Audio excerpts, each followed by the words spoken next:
इसी महीने 3 मई को नीट पेपर परीक्षा हुई थी। बच्चे अभी रिलैक्स मोड पर आए ही थे कि एनटीए की तरफ से नोटिफिकेशन जारी कर दिया गया कि नीट की परीक्षा रद्द कर दी गई है। और इसके पीछे वही पुरानी दलील कि क्योंकि पेपर लीक हुआ था इसलिए अब यह परीक्षा दोबारा होंगी और जल्द ही तारीखों का ऐलान भी कर दिया जाएगा। अब ऐसे में सवाल यह है कि लाखों छात्रों से यह कह देना कि जो आपने पहले पेपर दिया था वो अब कैंसिल हो गया है क्योंकि इसमें हमारा फेलियर रहा है, हम पेपर लीक होने से नहीं रोक पाए और अब आप फिर से तैयारी कीजिए, एक नई तारीख के साथ आपको फिर से ये पेपर देने होंगे। अब सवाल यह उठता है कि पेपर फिर से देना क्या इतना आसान होता है जितना कि एनटीए समझ रही है?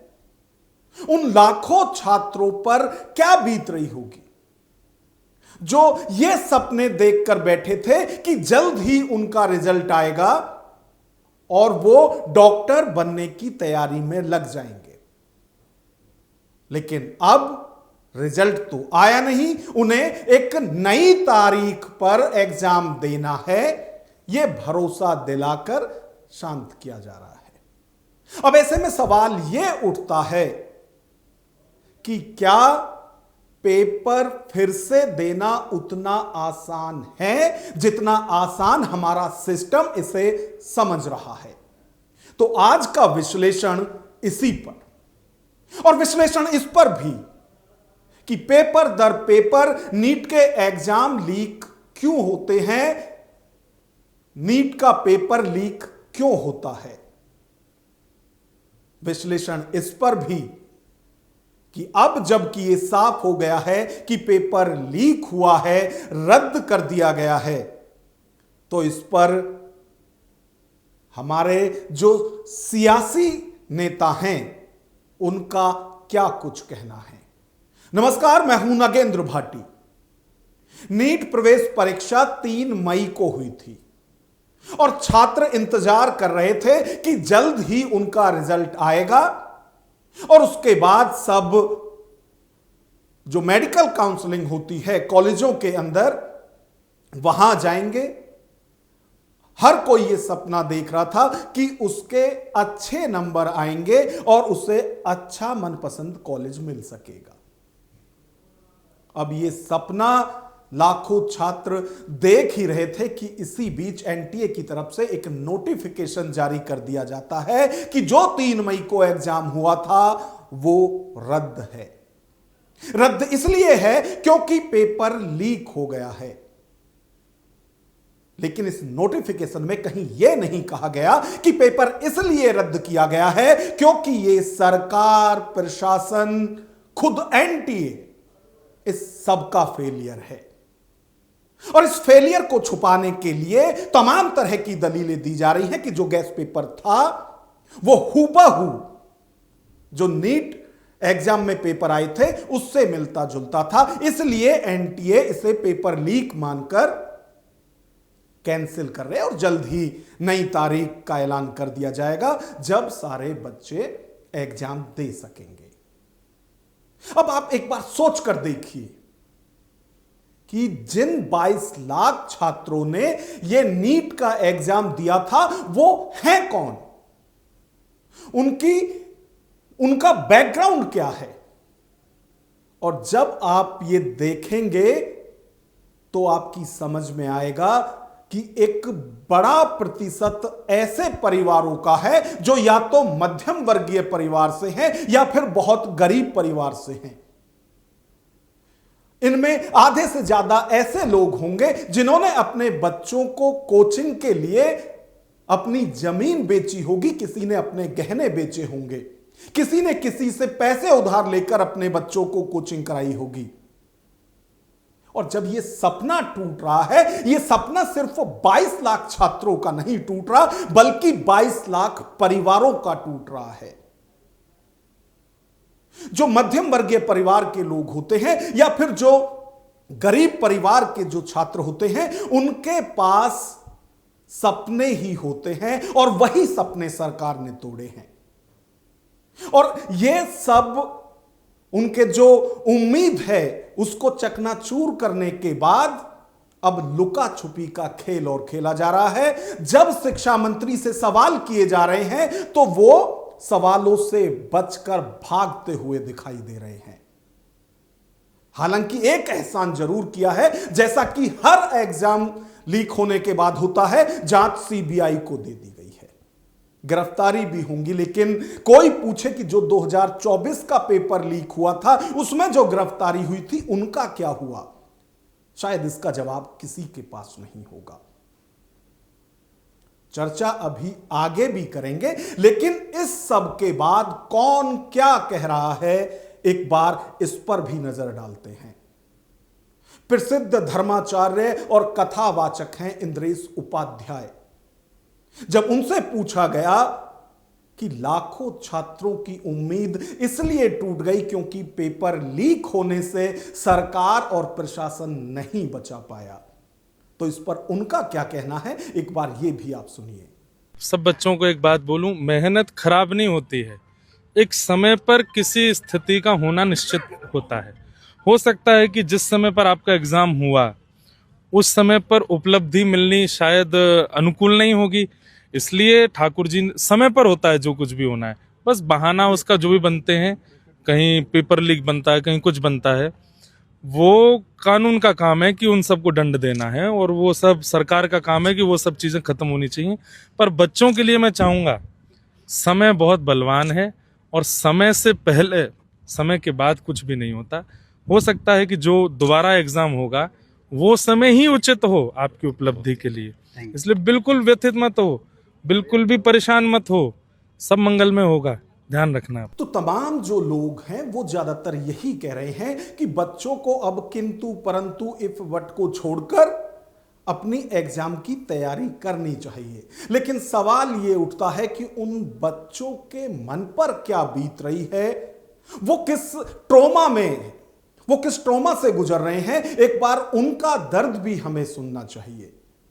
तो नीट पेपर लीक और रद्द होने के बाद अब वो छात्र क्या सोच रहे हैं, एक बार वो भी आप सुनिए। Just heard the news and भाई what the fuck is wrong with NTA यार, मेरे को नहीं देना है रीनीट। भाई ये हर साल पेपर लीक होता है, बस ये पेपर मेरे पास नहीं आता। अगर ये पेपर मेरे पास आ गया होता तो फिर भी मेरे को ज़्यादा बुरा नहीं लगता वापस से रीनीट देने में। यार हम पेपर देखे तक नहीं, हम जेन्युइनली मेहनत करके दिए थे वो पेपर। और तुमको पता है घर वाले बोलेंगे अरे दूसरा चांस है वापस कर। अरे भाई NEET is not just an exam यार, उसके साथ ना बहुत कुछ होता है, मतलब बहुत मेंटल टॉर्चर सहना पड़ता है जो हम इस 2 साल में सहे हैं। और वो नीट जिस दिन ख़त्म हुआ था उस दिन मेरे को इतना अच्छा लगा कि भाई चलो हो गया ख़त्म, अब मेरे को ये नहीं सहना पड़ेगा दोबारा। हम इसके लिए मेंटली प्रिपेयर ही नहीं है रीनीट के लिए यार। एक तो हम ना पूरा सिस्टम रीसेट मार चुके हैं। I do not know यार, I hate this सिस्टम। तैयारी करने में हम लोग कोचिंग अटेंड करते हैं, यहाँ पे 6 घंटे का पूरा क्लास चलता है। फिर हम घर जाते हैं, घर जाके खाना खाने के बाद हम घंटा नहीं देखते कि हम कितने घंटे पढ़ रहे हैं। जब तक हमारा टॉपिक पूरा नहीं हो जाता है तब तक हम पढ़ते रहते हैं। मैं अपना बता रही हूँ, मैं अभी बहुत ज़्यादा मेरा मतलब ड्रॉप रहा है, तो मैं अभी पूरी रात नहीं सोती हूँ। मैं 4 बजे सोती हूँ, और फिर सुबह 10 बजे या फिर 9 बजे उठ जाती हूँ। फिर उसके बाद से पढ़ती हूँ कि हाँ बैकलॉग्स है, उसे कंप्लीट करना है। अब भावुक हो रही हैं? हाँ, क्योंकि नीट प्रवेश परीक्षा रद्द होने के बाद सियासी तापमान बढ़ा हुआ है। और जब एनटीए की तरफ से यह नोटिफिकेशन जारी किया गया था उस वक्त से ही चाहे कांग्रेस या फिर उनका छात्र संगठन एनएसयूआई, वो लगातार इसका विरोध कर रहे हैं और इसके लिए संसद का घेराव भी वो कर चुके हैं। और अलग अलग राज्यों में कांग्रेस और एनएसयूआई की तरफ से विरोध प्रदर्शन किए जा रहे हैं इसी मांग के साथ कि आखिर क्या वजह है कि सरकार पेपर लीक होने से नहीं रोक पा रही है। तो कांग्रेस के नेताओं का एक के बाद एक क्या कुछ कहना है और क्यों कांग्रेस के नेता शिक्षा मंत्री का इस्तीफा मांग रहे हैं, वो भी आप देखिए। ये जांच का विषय है। ये बिना मतलब के कांग्रेस सरकार को बदनाम करते हैं। ये खुद एक्सपोज हो गए हैं 2024 में, 25 में, 26 में 3 बार ये नीट के पेपर आउट हो रहे हैं। क्या कारण है बताइए। इसलिए बहुत गंभीर विषय है। लाखों बच्चे, जो 22 लाख बच्चे, उनके ऊपर क्या गुजरती होगी अपन कल्पना कर सकते हैं। ये बहुत ही सीरियस मामला है। एसओजी वाले कितनी सफाई दे भलाई, पर एसओजी ने एफआईआर लॉन्च क्यों नहीं करी, इसका जवाब दे। बहानाबाजी करना अलग बात है। अधिकारियों को भेज देते हैं, आप वीसी करके आओ, पीसी करके आओ, प्रेस कॉन्फ्रेंस करके आओ। क्या मतलब हुआ। ये बहुत गंभीर मामला है। अब इनकी पोल खुल जाएगी सबकी। पिछले 10 साल में 4 बार नीट पेपर, और इसी एग्जाम के द्वारा क्या बनते हैं, आपके हमारे इलाज होते हैं उन्हीं डॉक्टरों के साथ। और ये लीक पेपर तो पकड़ा गया, जहां नहीं पकड़े गए। व्यापम क्या था, हुआ कुछ उसका? किसी का इस्तीफा लिया? अभी ये जिम्मेदारी किसी को सौंप, जिम्मेदारी कहेंगे कि कौन जिम्मेदारी लेगा इसका? शिक्षा मंत्री तो लेंगे नहीं, ठीक है ना, तो कौन लेगा? मतलब कि छोड़िए, लीक की बात छोड़ दीजिए, नीट पेपर की बात छोड़ दीजिए। 65 से 70 एग्जाम पेपर लीक हुए हैं नेशन वाइड 2019 में। 65 से 70 एग्जाम पेपर लीक हुए हैं। मैं 2019 की बात कर रहा हूं। को बोलता है इसके बारे में? वो चर्चा होती है?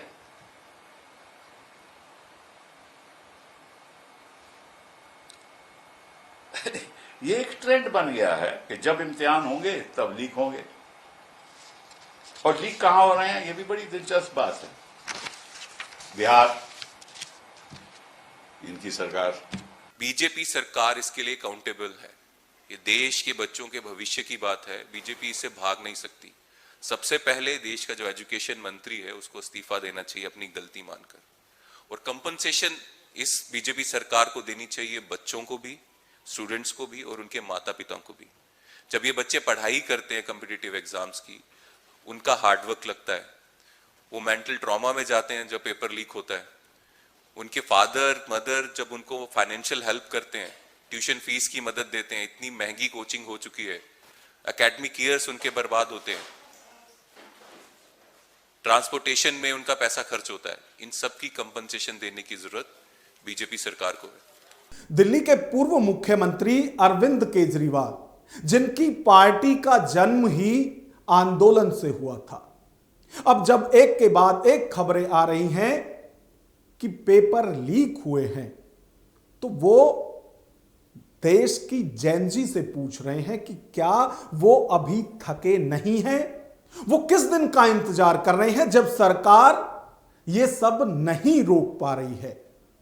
और वो तो यहां सीधे तौर पर, आप इसे छात्रों को उकसाना समझिए या कुछ और, वो कह रहे हैं कि जब नेपाल और बांग्लादेश का जैनजी सड़कों पर उतरकर वहां की सरकारें बदल सकता है, तो भारत का जैनजी सड़कों पर उतरकर पेपर लीक कराने वाले शिक्षा मंत्री या मंत्रियों को जेल क्यों नहीं पहुंचा सकता? एक बार केजरीवाल का क्या रुख है इस पूरे प्रकरण के बाद, वो भी आप सुनिए। नीट का पेपर लीक हुआ है। हर बार की तरह इस बार भी जांच सीबीआई को सौंप दी गई है। हर बार की तरह इस बार भी सीबीआई ने 10-15 लोगों को गिरफ्तार कर लिया है। हर बार की तरह इस बार भी 3-4 महीने में ये सारे छूट जाएंगे, इनको बेल मिल जाएगी। और हर बार की तरह इस बार भी ये सारे छूटे हुए बदमाश फिर से अगले साल के नीट के पेपर को लीक करने की तैयारी शुरू कर देंगे। मैं आप सब लोगों से पूछना चाहता हूं थक नहीं गए ये सब सुन सुन के? बड़ी घिसी पिटी सी स्क्रिप्ट है, बड़ी घिसी पिटी सी स्टोरी है। सीबीआई पे भरोसा बचा है क्या? सीबीआई कुछ करेगी? तो मेरा जेनजी से सीधा सीधा, देश के युवाओं से सीधा सीधा पूछना है कि ऐसे ही चलेगा या कुछ करना है? ऐसे ही हर साल आप देखो, 2017 में पेपर लीक हुए, उसके 4 साल बाद 2021 में हुए, उसके 3 साल बाद 2024 में हुए, उसके 2 साल बाद 2026 में हुए, अब उसके 1 साल बाद 2027 में होंगे, और हर साल पेपर लीक होंगे अगर आपने कुछ नहीं किया तो। अगर नेपाल का और बांग्लादेश का जेनजी सड़कों पे उतर के अपने देश की सरकारों को बदल सकता है, तो हमारे देश का जेनजी पेपर लीक करने वाले मंत्रियों को जेल नहीं भेज सकता? भेज सकता है। मुझे अपने देश के जेनजी पे पूरा भरोसा है।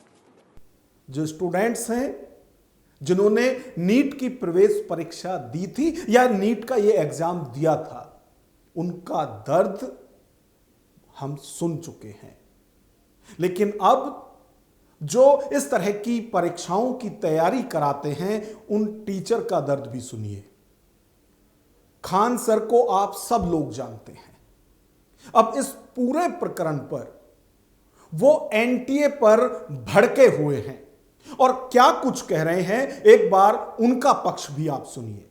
आज नीट का पेपर लीक हो रहा है, कल जेई का होगा, परसों यूपीएससी का होगा, फिर भ्रष्ट अधिकारी बैठेंगे, कल को देश की खुफिया जानकारी बाहर जाएंगी। तो ये केवल एक नीट पेपर लेकर नहीं सोचिए। अच्छा, उनका क्या करना है? री एग्जाम आयोजित कराई जाएगी, तिथि बताई जाएगी, ठीक है, रजिस्ट्रेशन नहीं लिया जाएगा। एहसान कर रहे हो ससुरे तो नहीं। नीट ये जवाब दे एनटीए कि तुम रजिस्ट्रेशन नहीं लोगे। जिन बच्चों ने होटल में रुके होंगे, उनका जो ट्रेन से किराया दे के गए होंगे, भूखे पेट बच्चे सब 2 टाइम की जगह 1 ही टाइम खा के गए होंगे, चलो रहता है। कई बच्चों के पास होटल का पैसा नहीं होता है, रेलवे स्टेशन के किनारे 20 रुपए की प्लास्टिक बिछा के सो जाते हैं। उनका क्या होगा?